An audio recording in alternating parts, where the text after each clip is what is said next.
హైదరాబాద్ లో జరగబోయే మనీ మంత్ర money manifestation classes కి ఇప్పుడే కాల్ చేసి రిజిస్టర్ అవ్వండి. నమస్తే రమగారు. నమస్తే జయ. రమగారు, మనం గుండు భీమన్న సూపర్ సిరీస్ చెప్తున్నారండి. నవ్వులే నవ్వులు. ఏం చేశారు మరి మరి మన భీమన్న? శ్రీమంతుడి ఇంటి నుంచి ఆయన మూతికి రాసే ప్రక్రియ నుంచి బయటకు వచ్చాడు. వాళ్ళ మామకి విసుగు పుట్టింది అవ్వక పాపం. కానీ ఒక్కసారేనండి బంగారపు నాణ్యాలు దొరికినాయి, మిగతా రెండు ఫెయిల్యూర్స్. మరి ఏం చేస్తాడు?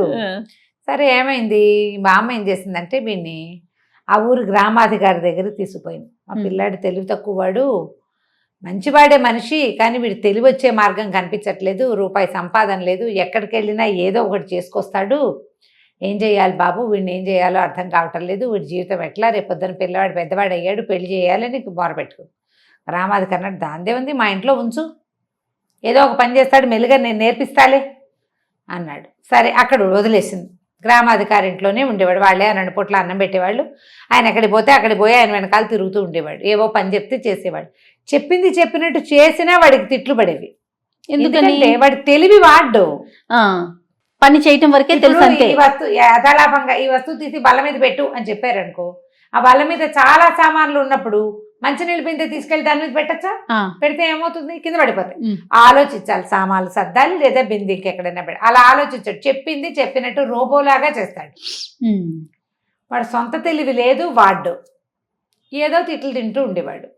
సరే ఏమైంది, ఆ ఊరు ఈ ఊరు, ఆయన గ్రామాధికారి కదా, అక్కడికి వెళ్ళి అవి వసూలు చేసుకురావడం, ఇక్కడికి వెళ్ళి ఇవి వసూలు చేసుకురావడం ఉండేది. ఈయనకి గ్రామాంతరం వేరే గ్రామంలో కూడా కాస్త పొలాలు ఉండేవి అధికారికి. సరే ఓ రోజు వీడిని తీసుకుపోయాడు, ఏవో తోటలు అవి ఉన్నాయి. మర్నాడు రెండో రోజు ఏం చెప్పాడంటే, ఒరే నిన్న మనం ఒక ఊరు వెళ్ళాం కాదు, ఏరు దాటి వెళ్ళిన ఊళ్ళో మన పొలం కాపు ఉన్నాడు కదా సుబ్బయ్య, ఆ కాపుకి కులం పేరు కాదు, ఇది పొలం కాపు, ఇతనికి ఈ ఉత్తరం రాసిస్తాను, అది పట్టుకెళ్ళి ఇవ్వమన్నాడు. సరే బాగుంది, ఉత్తరం పుచ్చుకెళ్ళాడు, ఏరు దాటి వెళ్ళాడు, ఉత్తరం ఇచ్చాడు. ఆయన ఉత్తరం చదువుకున్నాడు ఆ సుబ్బయ్య. చదువుకున్నాక ఏం చేశాడు, సరేలే అని చెప్పు, అట్లాగేనని చెప్పు అని ఓ బొట్టిచ్చి బుట్టలో 50 అరటి పళ్ళు పెట్టించాడు.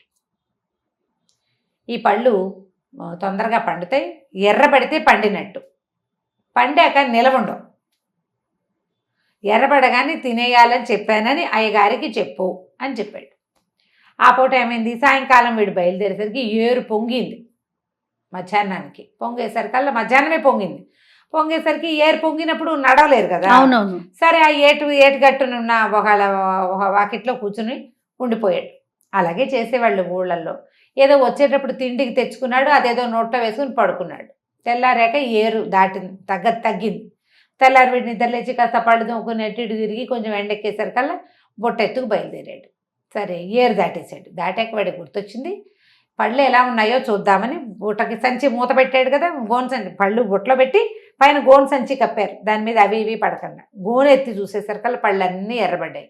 అయ్యే బాబోయ్, పళ్ళు ఎర్రబడిపోతే నిల్వ ఉంచకూడదు, తినేయమన్నాడని ఆ ఏటొడ్డిని కూర్చొని ఒక్కోటి ములుచుకుని 50 పళ్ళు చచ్చి చెడి కష్టపడి 50 అరటిపళ్ళు ఎక్కుతాయి ఎవరికైనా, 10 తినగలుగుతారు, 8, 10 తింటారు. 50 మీద ఎక్కిచ్చాడు, తొక్కలో పక్కన బారేసాడు, బొట్టచూ బయలుదేరాడు. గ్రామాధికారి ఇంటికి వెళ్ళాడు. వెళ్ళేసరికి సరే ఆయన ఉత్తరం ఇచ్చావురా అన్నాడు. ఇచ్చానండి అన్నాడు. సరే బొట్టెత్తి ఆయన దగ్గర పెట్టాడు. ఏం బుట్టరా ఇది అన్నాడు. సుబ్బయ్య ఇచ్చాడండి అన్నాడు. ఒట్టి బుట్ట ఎందుకు ఇచ్చాడు రా అన్నాడు. ఒట్టి బుట్ట కాదండి, అరటిపళ్ళు పెట్టించాడు, అరటిపళ్ళు ఎర్రబడగానే తినేయాలన్నాడు, ఏరు దాటి వచ్చాక చూశానండి అన్నీ ఎర్రబడిపోయినాయి, మరి తినేయాలి కదా చెప్పాడు, పాడైపోతాయని, అందుకని ఏటి పట్టుకుని కూర్చొని తినేశానండి అన్నాడు. ఊరిని గడుపు ఉడక ఇలా తినేస్తావుట్రా, ఇంటికి పట్టుకురావా నువ్వు, నీ తెలివితేటలు, చిచ్చి పోపా మా ఇంట్లో నుంచి, నీలాంటి దద్దమ్మని నేను ఉంచుకోను అని ఆయన నానా దుర్భాషలు వాడి తిట్టిపోశాడు. వీళ్ళ పొలం కాపు, వాడు ఏం చెప్పాడో అదే చేశా, ఆయన కూడా ఈయన తిడుతున్నాడు అదేమిటోను అనుకుని ఇంటికి వచ్చాడు. ఇంటికి వచ్చేసరికి దిగాలుగా మొహం చూసేసరికల్లా ఆ మామకు అర్థమైంది అవ్వకి. ఏరా నాయన మొహం అలా పెట్టావు అంది. అనేసరికల్లా ఇగో ఇలా అయింది అనేసరికి ఆవిడకి విసుగు పుట్టిపోయింది. వేదవా, ఈ జన్మకి నీకు బుద్ధి రాదు, కట్టెలు కట్టుకుంటూ గడుపు అంతే, ఇంకా నువ్వు దానికే పనికొస్తావు అని తిట్టింది. మరి ఏ జన్మలో వస్తుంది నాకు బుద్ధి అని అడిగాడు. వచ్చే జన్మలో వస్తుందిరా అంది ఆవిడ. వచ్చే జన్మ ఎప్పుడు వస్తుంది బామ్మ అన్నాడు. అవ్వ ఏం చెప్పిందంటే, చచ్చాక వస్తుంది వెదవా అని వెళ్ళిపోయింది. తిట్టేసింది ఆవిడ కోపంలో. ఇప్పుడు చచ్చటం ఎలాగా తొందరగా చచ్చిపోతే కాదు వచ్చే జన్మ వచ్చేది. వచ్చే జన్మ వస్తేనే బుద్ధి వస్తుంది మనకి. ఓకే. రోజు దాని మీద తొందరగా చావు రావాలని ఎదురు చూస్తూ ఉండేవాడు. కట్టెలు కొట్టుకు రావడానికి వెళ్ళేవాడు. కట్టెలు తెస్తే మా అమ్మ ఇంట్లో వంట చేసుకునేది. ఊళ్ళో వాళ్ళకి ఏదో ఇచ్చి పావలా పరక పుచ్చుకునేది. సరే కట్టెలు కొట్టుకోవడానికి వెళ్ళి యథాలాపంగా ఆలోచిస్తూ తను ఒక కొమ్మ మీద కొస మీద కూర్చుని కొట్టడం మొదలుపెట్టాడు. దారైపోయే ఒక ముసలాయన కట్టెలు కొడుతున్న శబ్దం చూసి పైకి చూశాడు. ఒరే ఒరే కుర్రాడా, ఈ కొస కూర్చుని దాన్ని కొడుతున్నావు, అది విరిగి పడిపోతుందిరా, కింద పడతావు, చచ్చిపోతావురా అన్నాడు. ఓహో. కింద పడతావు, దెబ్బలు తగ్గుతాయి, చస్తావు అన్నాడు. అని మాకు తెలియదు ఆ కట్టెలు కొట్టడం, ఎప్పటి నుంచో కొడుతున్నాను, నాకు తెలుసు అన్నాడు. అని అలాగే కొడుతున్నాడు. కొసకి ఎలా కూర్చోవాలి, పంగలో కూర్చుని ముందు కొట్టాలి, కిందకి విరిగే భాగాన్ని కొట్టాలి. విరిగే భాగం మీద కూర్చుని అవతల పంగలో కొట్టాడు అనుకో ఏమవుతుంది, దాంతో సహా విరిగి విడిపడతాడు. ఓకే. కొట్టగా కొట్టగా ఏమైంది, ఆ పంగ కాస్త విరిగింది. కానీ వీడికి వెంటనే వెంటనే ఢామ్మని పడిపోలా. చెట్టు కొంచెం ఆ బెరడంతా పచ్చిగా ఉంది. దాంతో నిదానంగా జారి ఆ కొమ్మతో సహా కింద పడ్డాడు. ఏవో చిన్న దెబ్బలు తగిలినాయి. లేచాడు, ఒళ్ళు దులుపుకున్నాడు, ఆ కొమ్మని లాక్కొచ్చుకున్నాడు. ముక్కలు కొట్టాలి. అప్పుడు వాడికి తట్టింది, అరే ఆ ముసలాయన కొమ్మ విరుగుతుంది, కింద పడతావు, దెబ్బలు తగులుతాయి అని ఎంత బాగా చెప్పాడు. విరిగింది, పడ్డాను, తగిలింది అంటే ఆయన త్రికాల వేది, ఆయనకు అన్నీ తెలుసు. పరిగెత్తుకుంటూ పోయాడు మళ్ళీ ఆయన వెనకాల.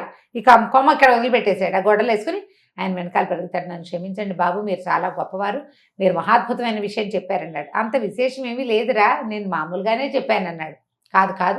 కాదండి, మీరు ఎంత బాగా చెప్పారు, నేను చచ్చిపోవాలనుకుంటున్నాను. ఎందుకురా చచ్చిపోవడం, చిన్నపిల్లాడివే అన్నాడు ఆయన. చచ్చిపోతే కొత్త జన్మ వస్తుంది కదండి, అప్పుడు బుద్ధి వస్తుంది, నాకు ఇప్పుడు బుద్ధి లేదండి అన్నాడు. ఆయనకి నవ్వు వచ్చింది.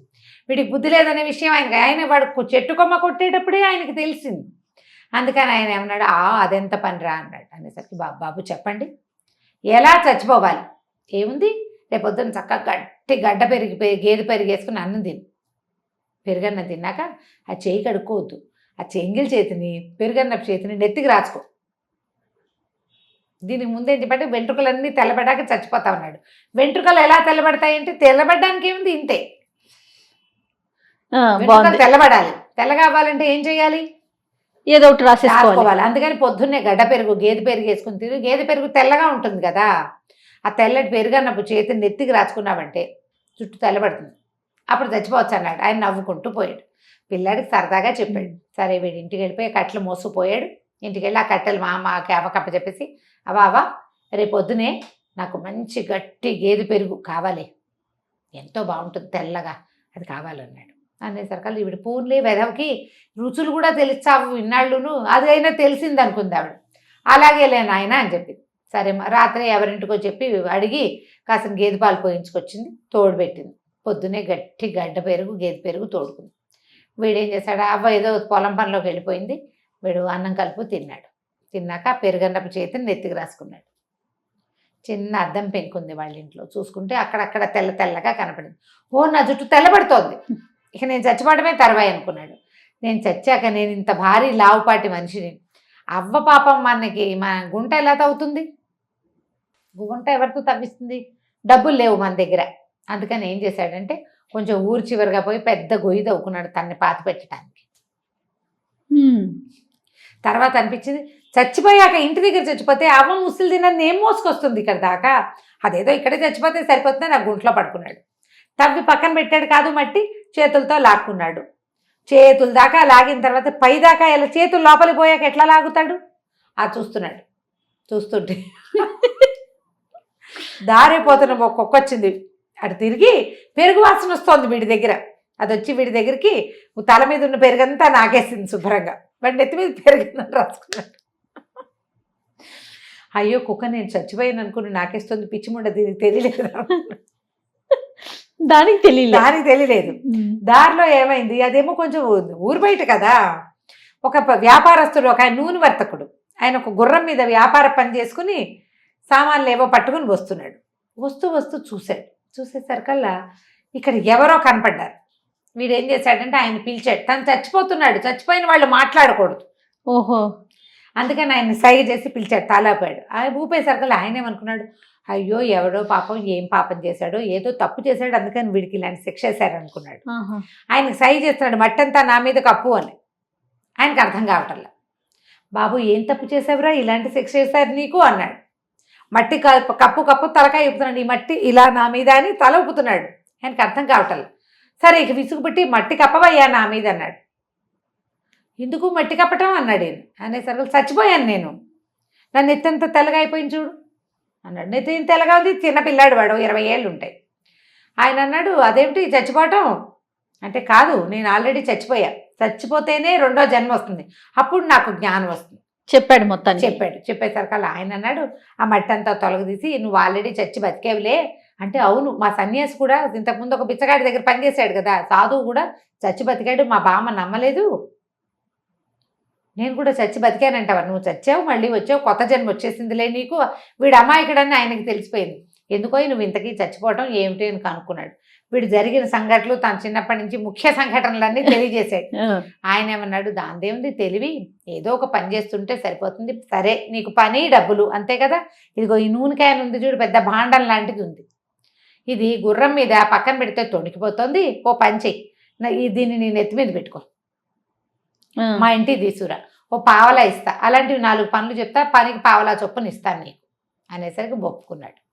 ఒప్పుకుని సరే మట్టి అంతా దులుపుకున్నాడు. ఆయన ఆ గుర్రం పక్క నుంచి దించిపెట్టిన భాండాన్ని ఎత్తి నెత్తి మీద పెట్టించుకున్నాడు. ఇక నడవడం మొదలుపెట్టాడు. పావలా ఇస్తాడు ఆయన. పావలా అంటే ఆ రోజుల్లో 10 రూపాయలు అనమాట, 25 రూపాయలు. సరే బాగానే ఉంది. ఇక ఆయన గుర్రం మీద వెళ్తున్నాడు, వీడు నేల మీద నడుస్తుంటే ఆయన ఇప్పటికీ గుర్రం భలే నచ్చింది. తెల్లటి గుర్రం, ఎంత బాగుందో గుర్రం, ఎలాగైనా ఇలాంటి గుర్రాన్ని కొనుక్కోవాలి అనుకుని, అయ్యగారు గుర్రం ఎంత ఖరీదు ఉంటుందండి అని ఆయన అడిగాడు. 500 ఉంటుందిరా అన్నాడు. వీడు ఆలోచించుకోవటం మొదలెట్టాడు. ఇప్పుడు ఈయన మనం నూనెకు బాండి పెట్టుకున్నాం కదా, పావలా ఇస్తాడు.